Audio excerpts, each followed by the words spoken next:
Here is the story of Jesus calming the storm.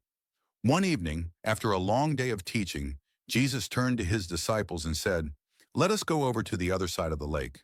So they left the crowd, stepped into a small wooden boat, and pushed off from the shore. The Sea of Galilee was calm.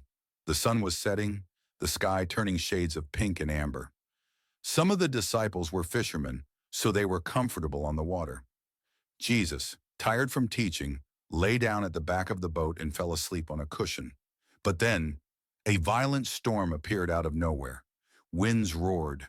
Waves began crashing over the sides of the boat. Water poured in. The boat began to sink. The disciples panicked. They had seen storms before, but this one felt different. It felt deadly. Fear replaced faith. And instead of praying, they began shouting. And where was Jesus? Still sleeping, calm, untroubled, resting in perfect peace. They woke him shouting, "Teacher, don't you care that we're about to drown?"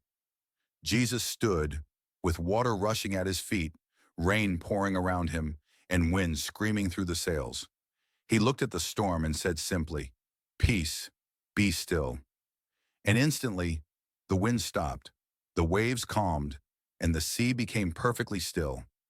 No more panic, no more noise, just silence.